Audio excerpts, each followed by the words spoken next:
तो दोस्तों जब भी आप KTM की 390 एडवेंचर देखते हो तो सबसे पहले आपके दिमाग में क्या आता है? मैं बताता हूँ क्या आता है। आपको जो आता है आप कमेंट में लिख देना, ठीक है?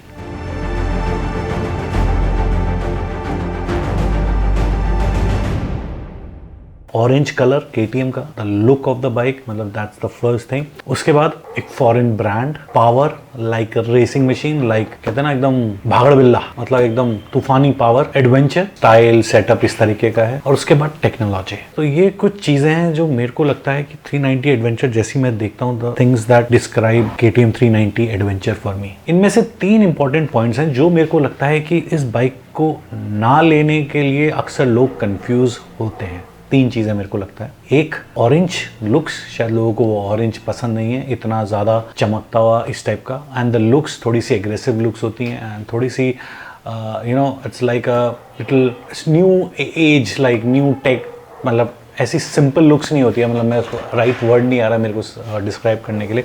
किसी को इस टाइप की स्ट्रेट एग्रेसिव लुक, लाइंस नहीं पसंद आती हैं। पर एनीवे ये एक पॉइंट ये है कि भैया मेरे को तो ये कलर और ये लुक ही पसंद नहीं आ रही। दूसरा, नेचुरली पावर, जिस तरीके से KTM के इंजन्स डिलीवर करते हैं, जो एकदम से रश होता है, that power you suddenly get when you open the throttle at high RPM। Performance engines होते हैं इसको, तो आपको पूरा मतलब एकदम तबाही, मतलब सिंप्लिसिटी नहीं है, बस पेलम पेल है मतलब टाइप का इंजन। और उसके बाद प्राइस महंगी है कंपैरेटिवली जो बाकी 400 सीसी की बाइक्स हैं। सो ये 3 चीज़ें, वो क्यों महंगी है वो बहुत सारे रीजंस हैं, पर लोग उतना जानना नहीं चाहते। तो ये 3 रीजंस हैं जो मेरे को लगता है कि इस 390 एडवेंचर को डिसाइड करते हैं लोग कि ले या ना ले, मेजरली। और छोटे मोटे रीजंस हो सकते हैं, पर मोटा मोटा मेरे को ये लगता है। पर एक बात तो सच है कि दोस्तों 390 एडवेंचर ने बहुत कुछ अपने आप को प्रूव किया है। बहुत से राइडर्स, बहुत लोग इसके साथ बहुत ट्रैवल कर चुके हैं, काफ़ी कुछ कर चुके हैं और काफ़ी प्रूव कर चुके हैं अपनी बाइक। वो तो है, मतलब कोई इसमें कोई दिक्कत नहीं है। हाँ, बहुत से लोगों को इसमें दिक्कतें आई हैं, पर अक्सर हर बाइक में आती हैं। इसमें थोड़ी सी ज़्यादा भी आई हैं लोगों को, उसके बारे में मैं आपको बाद में बात करूँगा उस टॉपिक के बारे में। पर this bike has proven a lot. It's a great bike when it comes to जिस चीज़ के लिए आप इसको ले रहे हो उसके लिए, कि एडवेंचर के लिए, टूरिंग के लिए, थोड़ा ऑफ रोडिंग के लिए, उसके लिए अच्छी बाइक है ये। पर तभी एक नई चीज़ होती है कि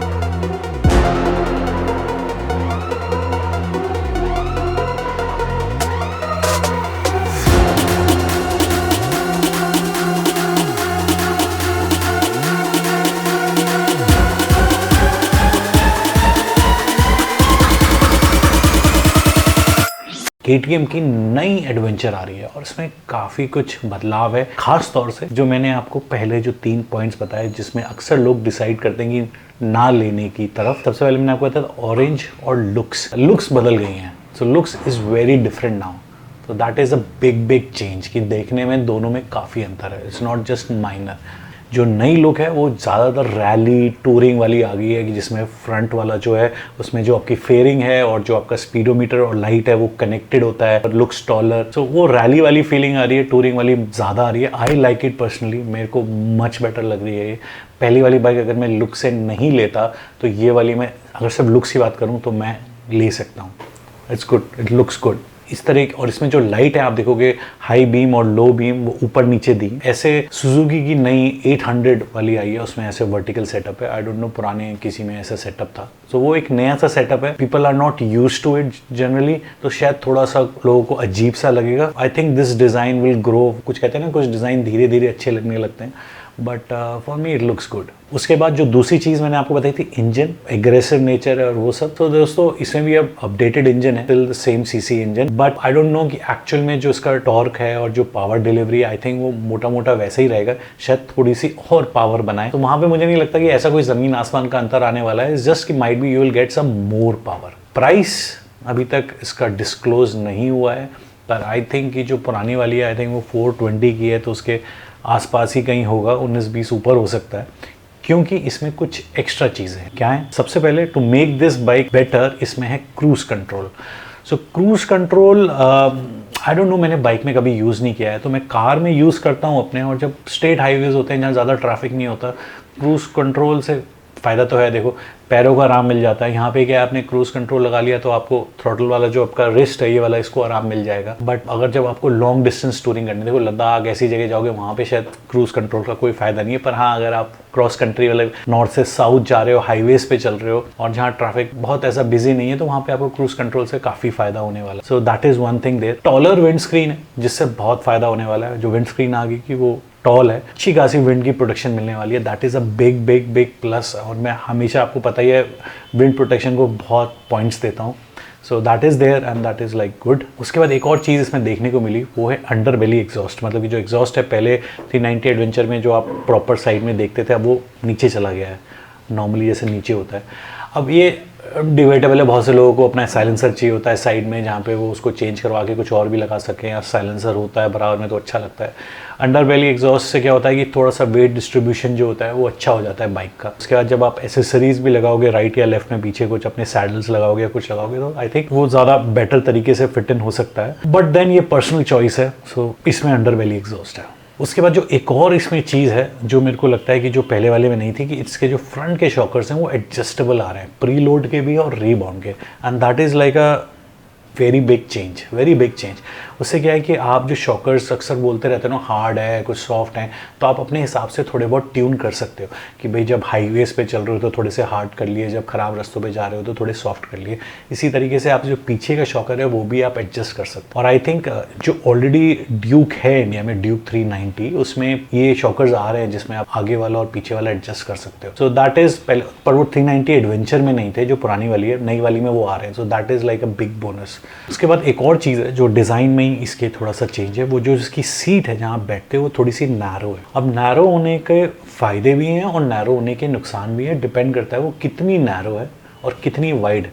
तो बस थोड़ी नैरो जब हुई है, आप उसमें जब स्टैंड अप करके चलाओगे, ख़राब रास्तों पे चलाओगे, और जब खड़े होकर चलाते हो तो आपके जो नीज़ हैं वो ज़्यादा क्लोजली रहते हैं बाइक से, तो सेंटर ऑफ ग्रेविटी या समझ लो, तो it's much better to deal with it. जब नैरो है आप उसको जब खड़े होते हो, वाइड है तो आप सोच रहे हो आपके अपने लेग्स ऐसे थोड़े आपको स्प्रेड करने पड़ेंगे, नैरो होंगे तो बॉडी के साथ रहेंगे। पर फंडा क्या है कि जब आप नैरो करते हो तो आपकी जो कुशनिंग है, जो आपको चाहिए, आपको बैठने की जो कुशनिंग है, वो कम होती चली जाती है आपकी बॉडी के ऊपर। सो उसका एक बैलेंस है कि बहुत ज़्यादा वाइड भी नहीं होने चाहिए और बहुत ज़्यादा नैरो भी होना नहीं चाहिए। तो ये एक वो चीज़ है कि जब वो बाइक आ जाएगी, जब उसको चलाएंगे बैठ के और लॉन्ग डिस्टेंस टाइप करेंगे, तब हमें पता चलेगा। ये भी है कि पर्सन टू पर्सन है, शायद कुछ हाइट और साइज के हिसाब से भी फर्क पड़ेगा कि ये नैरो मेरे लिए अच्छी है या इतनी वाइडर मेरे लिए अच्छी है। सो वो तो आई थिंक चलाने और आने के बाद ही पता चलेगा दैट थिंग। तो आई थिंक जो लोग ऑफ रोडिंग स्टैंड अप करके चलाना चाहते हैं काफ़ी ख़राब रास्तों पे, उनके लिए अच्छी गुड न्यूज़ है।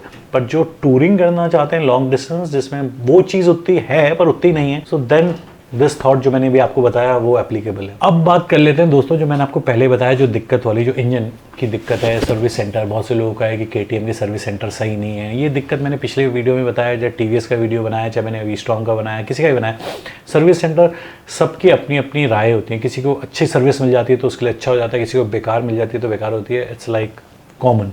जितनी ज़्यादा बाइकें बिकती हैं उतनी ज़्यादा इश्यूज़ लोगों को पता चलते हैं। जो कम बिकती हैं तो नेचुरली कम इश्यूज़ आपको पता चलते हैं।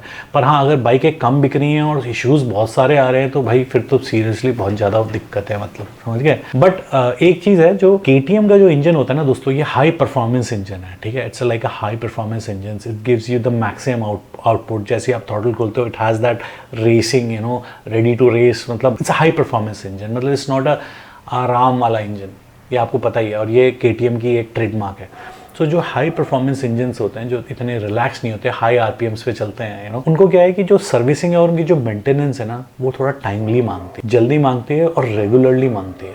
तो KTM की अगर आप bikes low, high performance these bikes, तो आपको अपना सर्विस टाइमली करना है, उसको मिस नहीं करना है। बाइक की मेंटेनेंस, जो भी चीज़ें उसमें चेंज होती हैं, जो भी सब कुछ चीज़ें हैं, वो टॉप नॉच रखनी है। तो ये बाइक कोई आपको दिक्कत देने वाली नहीं है।